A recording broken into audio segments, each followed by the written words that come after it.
4 अक्टूबर को दोपहर 1 बजे दंतेवाड़ा नारायणपुर जिले के बॉर्डर पर सुरक्षा बलों ने नक्सलियों के खिलाफ सबसे बड़ा ऑपरेशन लॉन्च किया। करीब 1000 जवानों ने महज 2 घंटे की मुठभेड़ में ही 31 नक्सलियों को मार गिराया। मारे गए सभी माओवादियों के शव भी बरामद कर लिए गए हैं।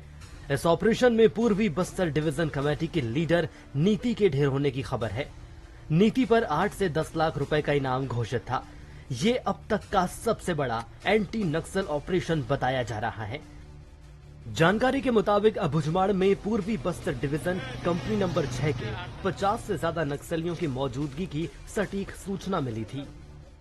टोटल अगर देखा जाए तो 40 से 50 माओवादी की उपस्थिति की सूचना थी। वो किसी मीटिंग के लिए उपस्थित हुए थे, कोई रणनीति बनाने के लिए। इस पर से जॉइंट ऑपरेशन लॉन्च किया गया। इसमें 3 अक्टूबर को जब हमने लॉन्च किया, 4 अक्टूबर को जब पूरी फोर्स ने घेराबंदी करी तो उनके द्वारा हेवी फायर किया गया। उसका जवाब भी फायरिंग से दिया गया। ये जो मुठभेड़ है टोटल 1 बजे से लेके शाम के 8 बजे तक चला, जिसमें अगर कुल बरामद टोटल सर्च अभियान मुठभेड़ पश्चात देखा गया तो टोटल 31 वर्दीधारी माओवादी का शव बरामद हुआ। इसके बाद ऑपरेशन लॉन्च करने के लिए अफसरों ने प्लानिंग की, जिसके बाद दंतेवाड़ा और नारायणपुर जिले को ऑपरेशन लीड करने की जिम्मेदारी दी गई।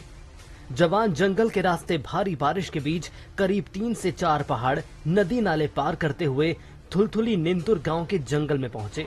भारी बारिश के कारण नक्सलियों के टॉप लीडर्स एक जगह रुक गए और बारिश थमने का इंतजार करने लगे। जवानों को इसी का फायदा मिला। जवानों ने नक्सलियों को घेरा और हाईकमान को सूचना दी, जिसके बाद ऑर्डर मिलने पर फायरिंग शुरू की। इस घटनाक्रम के बाद छत्तीसगढ़ के मुख्यमंत्री विष्णुदेव साय ने जवानों को बधाई दी है।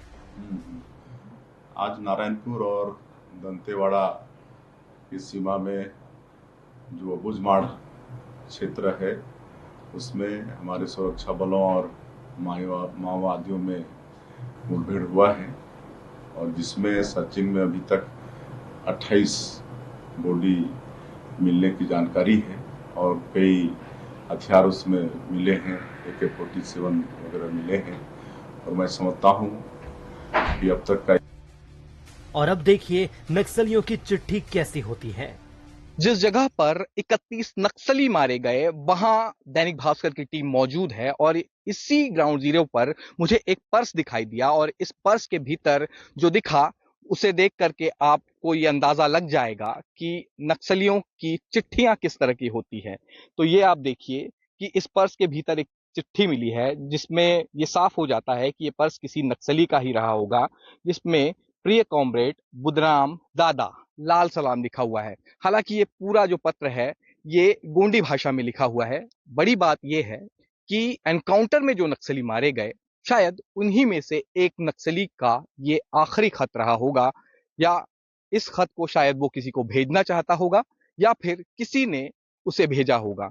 अब मारे गए नक्सली की शिनाख्त होने पर पता चलेगा कि आखिर बुधराम दादा कौन है।